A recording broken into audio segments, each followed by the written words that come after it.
Welcome to V K K news. Taraka Ramarao గారు ముఖ్యమంత్రిగా ఉన్న రోజుల్లో ఆ రోజు నేను అప్పటి మంత్రి పరిటాల రవి గారు అదేవిధంగా సరిపూడి సుబ్రహ్మణ్యం గారు అందరితో కలిసి అనంతపురంలో మీది ఒక విగ్రహం పెట్టాలి అని అడిగితే ఆయన స్వయాన బయటకు వచ్చి బ్రతుకున్నప్పుడే విగ్రహం పెడతావా బ్రదర్ అన్నాడు. ఆయన బయటకు వచ్చి ఆయన స్వయంగా ఇట్లా ఎడమ చేతిని తో ఫోజ్ ఇచ్చి కెమెరామెన్తో ఫోటో తీసుకొని పోయి తెనాలిలో శ్రీరామ్ దగ్గర పోయి అక్కడ ఒక స్కల్ప్చరు దాని దగ్గర పోయి తీసుకొని చేయించాం.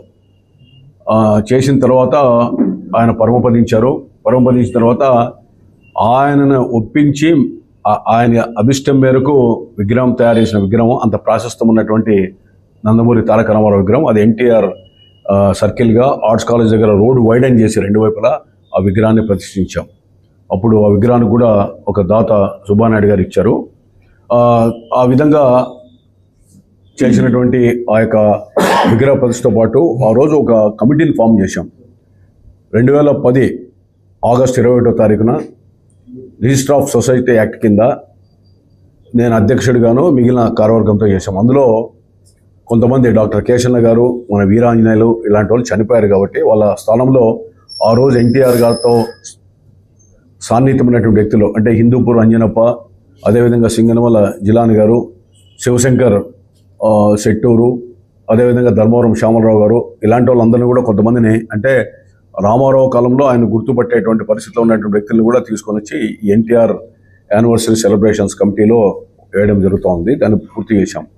ఇందులో భాగంగానే అంతర్జాతీయంగా అనేక రాష్ట్రాల్లో దేశాల్లో ఎన్టీఆర్ శతజయంతి ఉత్సవాలు జరిగేటువంటి కార్యక్రమంలో భాగంగా అనేక ప్రాంతాల్లో ఆయన కుటుంబ సభ్యులు కానీ మిగిలినందుకు కూడా పార్టిసిపేట్ చేస్తున్నారు. మనం కూడా అక్టోబర్ 28 ఇక్కడ అనంతపురంలో పెడదామని చెప్పి నిర్ణయం తీసుకొని ఆ కార్యక్రమానికి ఉపక్రమించాం. కాకపోతే నందమూరి తారక రామారావు కుటుంబ సభ్యుడు రామకృష్ణ గారు కానీ లేదా పురంధేశ్వర మిగిలినంతా కూడా కుటుంబ సభ్యులు ఎవరైతే ఉన్నారో వాళ్ళందరూ కూడా విదేశీ పర్యటనలో ఉన్న మూలాన ఈ యొక్క కార్యక్రమాన్ని అదేవిధంగా కొంతమంది డైరెక్టర్లు కూడా అడిగాను. కొంత ఆ తేదీ అందుబాటులో లేదనేటువంటి అభిప్రాయంతో పెద్ద ఎత్తున ఈ కార్యక్రమం నిర్వహించాలి కాబట్టి అది ఒక నెల రోజులు ఆ యొక్క కార్యక్రమాన్ని వాయిదా వేసుకుంటున్నాం. వేసుకున్న తర్వాత ఈ రాయలసీమ ప్రాంతం 4 జిల్లాల్లో సినీ రంగంతో పరిచయం ఉన్నటువంటి వ్యక్తులు అంటే ఒక డైరెక్టర్గా కావచ్చు, ప్రొడ్యూసర్గా కావచ్చు, యాక్టర్గా కావచ్చు, సింగర్గా కావచ్చు, మ్యూజిక్ డైరెక్టర్ కావచ్చు, ఈ విధంగా ఉన్నటువంటి వ్యక్తులంతా కూడా లిస్టును సేకరించాం. ఈ రాయలసీమ ప్రాంతానికి సంబంధించిన అందరినీ కూడా పిలుచుకొని వచ్చి అక్కడ ఆ రోజు సత్కరిస్తాం. అంటే సినిమా రంగంలో వాళ్ళు చేసినటువంటి సేవలు ఏవైతే ఉన్నాయో అందులో వయో వృద్ధుల లేదా యువకుల అనేది కాకుండా సినిమా రంగానికి సేవలు అయితే అందించారో ఆ రోజు ఎన్టీఆర్ అవార్డ్స్ ఇద్దామని చెప్పి అనుకున్నాం. ఈ celebration NTR anniversary celebration committee society ద్వారా ఇది ఒక నెల రోజుల తర్వాత డేట్ ఖరారు చేసి పెద్ద ఎత్తున అనంతపురం జిల్లానే కాదు 4 జిల్లాలకు సంబంధించినటువంటి కార్యక్రమంగా దీన్ని ఏర్పాటు చేస్తున్నాం. అదేవిధంగా ఈ యొక్క శతజయంతి ఉత్సవాల్లో చురుగ్గా పాల్గొన్న జనార్దన్ గారు అందరితో కూడా మాట్లాడాను. వాళ్ళు కూడా కొంత ఆ డేట్లో అనుకూలత లేని సందర్భంలో అందులో నెల రోజులుగా నేను కూడా ఆరోగ్యరీత్యా ఈ వైరల్ ఇన్ఫెక్షన్ ఫీవర్ వల్ల కూడా దీని మీద ఉపక్రమించలేకపోయాం. సో ఏదేమైనప్పటికీ కూడా ఒక నెల రోజుల తర్వాత నవంబర్ ఆఖరి డిసెంబర్ మొదటి వారంలో పెద్ద ఎత్తున అదే ప్రాంతంలోనే ఈ కార్యక్రమానికి శ్రీకారం చుడుతున్నాం. రాయలసీమలో 4 జిల్లాల్లో ఉన్నటువంటి వాళ్ళందరూ కూడా మీరు కూడా పాత్రికేయులు కూడా ఇవ్వండి. ఎందుకంటే ఉదాహరణకు ఒక పాట రాసినటువంటి వ్యక్తి ఒకే పాటతోనే హిట్ అయినటువంటి వాళ్ళు ఉన్నారు. ఈ విధంగా ఉన్న వాళ్ళంతా కూడా రామారావు గారి యొక్క సినిమా రంగం నుంచి వచ్చి పేరు ప్రఖ్యాతలు సంపాదించి రాజకీయ రంగంలో కూడా రాణించినటువంటి అనగారిన వర్గాల బలహీన వర్గాల ఆరాధ్య దైవంగా ఆయన ప్రజల హృదయాలను నిలిచిపోయాడు. ఆయనతో కూడా చనిపోయేంత వరకు నాకు ఆయనతో సంబంధాలు ఉన్నాయి కాబట్టి అందుకని ఆ కుటుంబ సభ్యులతో పాటు మిగిలిన అందరూ కూడా పిలిపించి పెద్ద ఎత్తున చేస్తున్నాం. ఆ రోజు ఒక రోజంతా ఆ కార్యక్రమాన్ని పెట్టాలని చెప్పి అనుకున్నాం.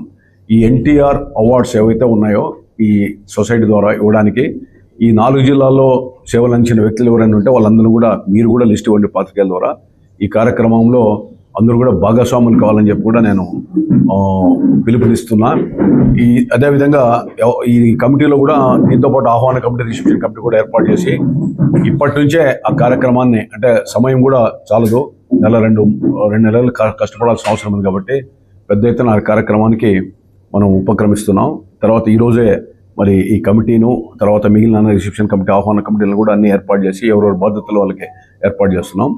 28వ తారీఖు జరగాల్సిందే తేదీ ఒకటి మార్చాం.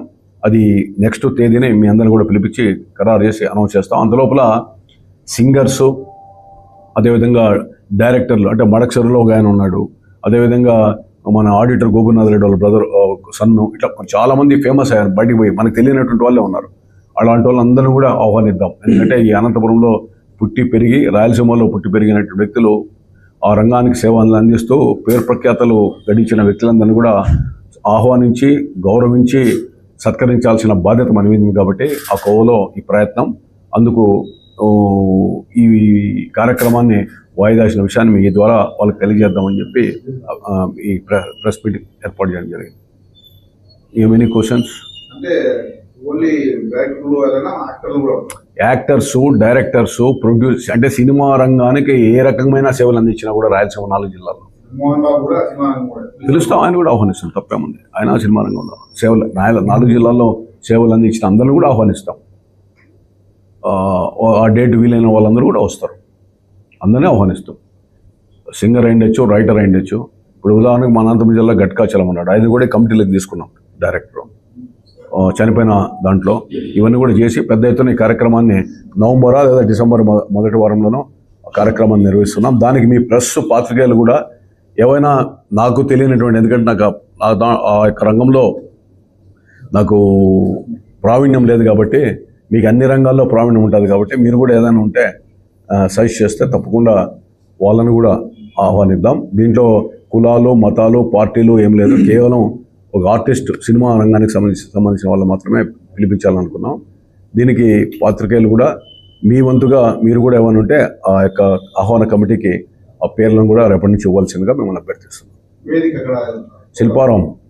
శిల్పారావం ఎందుకంటే వేరే ఫంక్షన్ హాల్ కానీ ఇవి కానీ వచ్చే జనానికి తట్టుకోలేవు కాబట్టి పెద్ద ఎత్తున పెడుతున్నాం. కాబట్టి వేలాది మందిని ఆహ్వానిస్తున్నాం.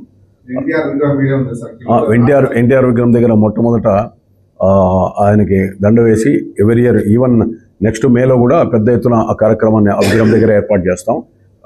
ఆయన బర్త్డేను, తర్వాత జయంతి వర్ధంతులు కూడా నిరంతరం ఏంది కానీ విన్సెంట్ ఫెరర్ గారిది కానీ ఈ కమిటీ, ఇంకో కమిటీ ఉంది ఫెరర్, దీనివల్ల ఏర్పాటు చేస్తున్నాం. ఈసారి కూడా అదే రకంగా కార్యక్రమం నిర్వహిస్తాం. ఇప్పుడు కమిటీలో దాదాపు 16 మంది ఉన్నారు. దాంట్లో కొంతమంది చనిపోయిన వాళ్ళ ప్లేస్లో ఆ సాన్నిహితమైన వాళ్ళని తీసుకొని వచ్చి వేయడం జరిగింది. దీని మీద 2-3 దఫాలు సమావేశాలు అయ్యాయి. ఇంకా ఫైనల్గా కూడా కమిటీ దాన్ని అనౌన్స్ చేస్తాం. ఆ కమిటీలో ఆల్రెడీ రిజిస్టర్డ్ సొసైటీ కాబట్టి దాంట్లో ఖాళీలు మాత్రం భర్తీ చేస్తున్నాం. ముఖ్యమంత్రి గారు బిజీగా ఉంటారు, ఆయన కూడా ఆహ్వానిస్తాం. లోకేష్ బాబుని కూడా ఆహ్వానిస్తాం. బట్ వాళ్ళు బిజీ షెడ్యూల్లో వస్తే మంచిదే. ఆయన స్వయంగా పోయి ఆహ్వానిస్తారు.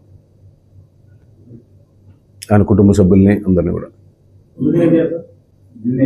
జూనియర్ ఎన్టీఆర్ని పిలవాలంటే అది ఇంకా మళ్ళా కళ్యాణ్ చక్రవర్తిని, కళ్యాణ రామ చాలామంది ఉంటారు కదా, అట్లా వాళ్ళు కాకుండా వీలైనంత వరకు మీరు చెప్పారు కదా, అది కూడా ఆలోచిద్దాం. వీలైనంత వరకు అంటే అందరికీ డయాస్ మీద అందరూ ఉండలేరు కదా, దాంట్లో ఇంపార్టెంట్ కొంతమంది వచ్చి